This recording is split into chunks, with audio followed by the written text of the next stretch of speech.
ఉస్నాబాద్ నియోజకవర్గంలోని ఉద్యమకారులు, ఉద్యోగులు, విశ్రాంత ఉద్యోగులు, ప్రజా సంఘాల నాయకులు ఏకమై స్థానిక విశ్రాంత ఉద్యోగుల భవన్లో నూతన కమిటీని ఏకగ్రీవంగా ఎన్నుకున్నట్లు కోఆర్డినేటర్ మేకల వీరన్న యాదవ్ తెలిపారు. ఈ సందర్భంగా నూతన కన్వీనర్ కవ్వ లక్ష్మారెడ్డి మాట్లాడుతూ గతంలో రాష్ట్ర సాధన కోసం కుల మతాలకు, పార్టీలకు అతీతంగా ఉండి పోరాటం చేశామని అన్నారు.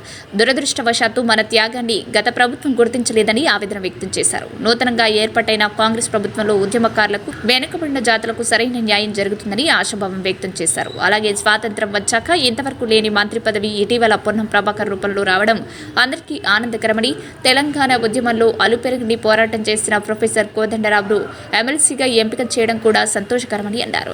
త్వరలోనే వీరిద్దరికీ అట్టహాసంగా ఆత్మీయ సన్మాన కార్యక్రమం ఏర్పాటు చేయబోతున్నామని తెలిపారు. నూతన ఏకగ్రీవమైన కమిటీ కన్వీనర్గా కవ్వ లక్ష్మారెడ్డి, కోఆర్డినేటర్ మేకల వీరన్న యాదవ్, డ్యాగల సారయ్య, కో కన్వీనర్ కొయ్యడ కొమరయ్య, ముక్కెర సంపత్ కుమార్, చింతకింది శ్రీనివాస్, మండల జంపన్న, డాక్టర్ తూమోజు జగదీశ్వర్చారి, షేక్ హుసేన్, చీకోటి రమణయ్య, పన్యాల రవీందర్ రెడ్డి, ఉప్పుల కుమారస్వామి, చెప్యాల ప్రకాష్, డాక్టర్ ఏదలపురం తిరుపతి, మోహన్ నాయక్, బత్తుల బాబు, పన్యాల భూపతిరెడ్డి, దండపోయిన కొమిరెల్లి, సింగిరాల కనకయ్య, కార్యవర్గ సభ్యులు ప్రొఫెసర్ వీరన్న నాయక్, కూరపాటి నాగరాజు, పోలోజు రాజ్కుమార్, చెందుల వీరసోమయ్య, వడ్డేపల్లి మల్లేశం, సుద్దాల ఎల్లయ్య, గంపల శ్రీనివాస్, వినీత్, తొందూరు ఎల్లయ్య, ఉప్పుల వెంకటరమణారెడ్డి, పొన్నాల ఫ్రాన్సిస్, ఉల్లి కుమారస్వామి, గంప సంపత్ కుమార్, గంప చంద్రశేఖర్, ఆర్టీసీ మహేందర్, పచ్చిమట్ల శ్రీనివాస్ గౌడ్, కోడం ప్రభాకర్ ఎన్నుకున్నట్టు తెలిపారు. ఈరోజు ఉస్నాబాద్ నియోజకవర్గానికి సంబంధించిన 7 మండలాలకు సంబంధించిన జేఏసీ ప్రతినిధులు ఆనాడు తెలంగాణ ఉద్యమం కోసం పనిచేసినటువంటి సందర్భంలో ఏర్పడినటువంటి జేఏసీ, అక్కడ ఉన్నటువంటి కమిటీ సభ్యులందరూ కూడా ఈరోజు రావడం జరిగింది. వాళ్ళ సమక్షంలో ఒక సమావేశం నిర్వహించుకోవడం జరిగింది. ఈ సమావేశం ప్రత్యేకంగా దానికి పొన్నం ప్రభాకర్ గారు వారు మంత్రి అయిన సందర్భంగా, రెండవది ఒక ఉద్యమ నేత అయినటువంటి రాష్ట్ర సాధనలో ప్రముఖ పాత్ర వహించినటువంటి కోదండరాం గారు ఎమ్మెల్సీ అయినటువంటి సందర్భంలో వీళ్ళిద్దరికి కూడా ఆత్మీయ అభినందన సభ ఏర్పాటు చేయాలని ఒక నిర్ణయం చేసుకోవడం జరిగింది. దీనికి గాను ఒక సన్నాహక కమిటీ ఏర్పాటు 7 మండలాలను, ఈ 7 మండలాల్లో ఉన్నటువంటి వివిధ వర్గాలకు సంబంధించి రిటైర్ వాళ్ళు ఉన్నారు, ఉద్యోగ ఉపాధ్యాయ వర్గాలు ఉన్నాయి, లేదా అడ్వకేట్స్ ఉన్నారు, ఇంకా చాలామంది స్వచ్ఛంద సంస్థలు, సాహితీ సంస్థలు ఉన్నాయి. వీళ్ళందరూ కలిసి ఒక సమావేశం ఇప్పుడు నిర్వహించుకొని ఇందులో ఒక కమిటీని ఏర్పాటు చేయడం జరిగింది. ఈ కమిటీకి నన్ను, అంటే కవ్వ లక్ష్మారెడ్డి నన్ను కన్వీనర్గా ఎన్నుకోవడం, అట్లాగే ఇద్దరు కోఆర్డినేటర్గా మేకల వీరన్న యాదవ్, అట్లాగే డాయల సారయ్య సారు కోఆర్డినేటర్స్గా, ప్రతి మండలం నుంచి కూడా కో కన్వీనర్లను తీసుకోవడం జరిగింది. అయితే ఈ కమిటీ ప్రధానంగా వారితో ఒక సమయం తీసుకొని పొన్నం ప్రభాకర్ గారికి, అట్లాగే కోదండరాం గారితో సంప్రదించి ఒక డేట్ నిర్ణయించుకోవడం జరుగుతుంది. ఆ డేట్ ప్రకారంగా మొత్తం ఈ నియోజకవర్గంలో ఉన్నటువంటి అన్ని వర్గాలకు సంబంధించిన వాళ్ళని కూడా ఆహ్వానిస్తున్నాం. దీనికి ఆ అన్ని వర్గాల వాళ్ళు కూడా పాల్గొనడానికి మేము వారికి అవకాశం ఇవ్వడం జరుగుతుంది.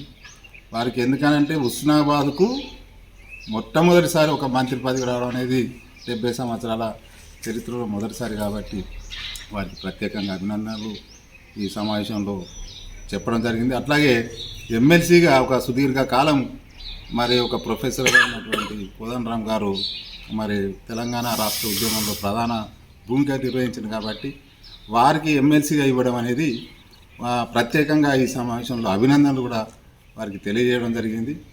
రెండవది ఏంటంటే ఈ ఎమ్మెల్సీగా ఒక ఉద్యమకారునికి ఇవ్వడం సముచితమైంది కాబట్టి ఇప్పుడు ఉన్నటువంటి ముఖ్యమంత్రి గారు ఆ నిర్ణయం తీసుకొని, రేవంత్ రెడ్డి గారు ఆ నిర్ణయం తీసుకోవడం పట్ల వారికి ప్రత్యేకంగా కృతజ్ఞతలు కూడా ఈ సమావేశంలో మరి చెప్పడం జరిగింది.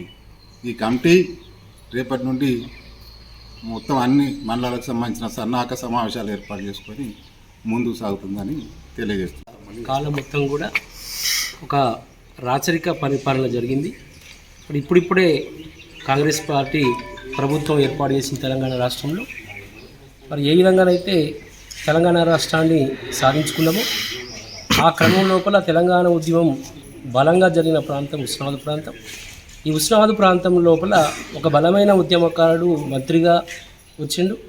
అదేవిధంగా ఇదే సందర్భం లోపల ఒక బలమైన తెలంగాణ ఉద్యమకారుడు, రాష్ట్ర వ్యాప్తంగా సుపరిచితుడైన కోదండరామ్ గారు మరి ఎమ్మెల్సీగా ఎన్నిక కావడం, ఇది యాదృచ్ఛికమే అయినప్పటికీ కూడా మేము కూడా ఈ ప్రాంత ఉద్యమకారులందరం కూడా వారిని గౌరవించాలనే ఉద్దేశంతో ఒక ఆత్మీయ అభినందన సభను ఏర్పాటు చేయడం జరిగింది. నిజంగా ఈ సభ ఉద్దేశం ఏంటంటే ప్రజాస్వామ్యం అనేది బలపరిచే క్రమం లోపల మరి ఉద్యమకారులు కూడా ప్రజాస్వామ్యాన్ని మళ్ళీ అంటే పునరుద్ధరణ జరగటానికి కృషి చేస్తారని మేమందరం కూడా ఆశిస్తూ వారికి ఉద్యమాభినందనలు తెలియజేస్తూ అభినందనల సభను ఏర్పాటు చేసుకోవడానికి ఈ సన్నాహక కమిటీని ఎన్నుకోవడం జరిగింది.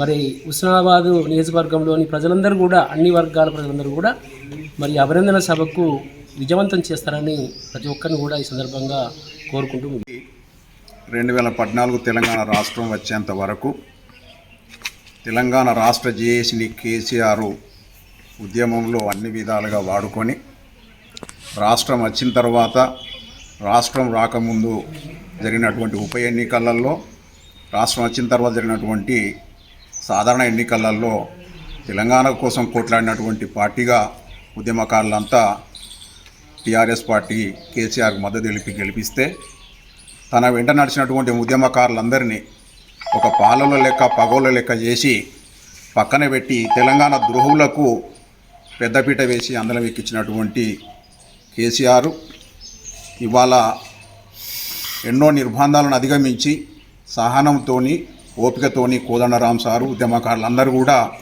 ఇవాళ తన నియంతృత్వ ధోరణి వెలగెక్కినటువంటి సందర్భంలో మరి కాంగ్రెస్ పార్టీ అధికారంలోకి వచ్చిన తర్వాత కేసీఆర్ గుర్తించినటువంటి ఉద్యమకారులను ఇలా కాంగ్రెస్ పార్టీ గుర్తించి ఉద్యమకారులందరికీ 250 గజాల స్థలం ఇస్తానని చెప్పి ఎన్నికల ప్రచారంలో భాగంగా ప్రకటించి ఎన్నికలలో గెలిచిన తర్వాత దానికి కార్యాచరణ కూడా శ్రీకారం చుట్టడం జరిగింది. అదే భాగంగా ఇప్పుడు మా కన్వీనర్ గారు చెప్పినట్టుగా ఉద్యమంలో కీలక పాత్ర వహించి మొత్తం తెలంగాణ రాష్ట్రం అంతా తిరిగి తెలంగాణ వాదాన్ని ప్రజలలో నరనరాన్ని జీర్ణింపజేసి తెలంగాణ రాష్ట్రాన్ని సాధించడంలో కీలక పాత్ర వహించినటువంటి కోదండరామ్ గారిని కేంద్ర ప్రభుత్వం కావచ్చు, రాహుల్ గాంధీ కావచ్చు, ఇప్పుడున్నటువంటి ముఖ్యమంత్రి కాంగ్రెస్ ప్రభుత్వం కూడా గుర్తించి సారుకు ఎమ్మెల్సీ పదవి ఇవ్వడం, ఎమ్మెల్సీ పదవికే పరిమితం కాకుండా తనకు కూడా ఒక మంత్రి పదవి ఇచ్చి ఈ తెలంగాణ రాష్ట్ర పునర్నిర్మాణంలో, విచ్ఛిన్నమైనటువంటి తెలంగాణ రాష్ట్రంలో ఖచ్చితంగా ఉద్యమకారులను అందరిని కూడా గుర్తించి వారి ఆలోచనలను తీసుకోవాలని చెప్పి సందర్భంగా ప్రభుత్వాన్ని కోరుతున్నాము. అట్లే హుస్నాబాద్ నియోజకవర్గం ఉద్యమ కాలంలో ఎట్లయితే క్రియాశీలక పాత్ర వహించిందో తెలంగాణ ఇప్పుడున్నటువంటి కాంగ్రెస్ ప్రభుత్వంలో హుస్నాబాదు అభివృద్ధి లోపల తెలంగాణ ప్రభుత్వం, తెలంగాణ రాష్ట్ర ప్రభుత్వము ఏదైతే అభివృద్ధి కార్యక్రమాలు చేయాలనో దానికి ఒక దిక్సూచిగా, ఒక ఆదర్శవంతమైనటువంటి ఒక కార్యాచరణ కూడా ముందుంచడానికి ఈ ప్రాంత జేఏసీ ఉద్యమకారులంతా కూడా ఒక ముందుకు రావాలని చెప్పి తెలియజేసుకుంటూ మరి ఈ కమిటీని ఏకగ్రీవంగా ఎన్నుకున్నటువంటి ఉద్యమకారులందరూ కూడా ధన్యవాదాలు.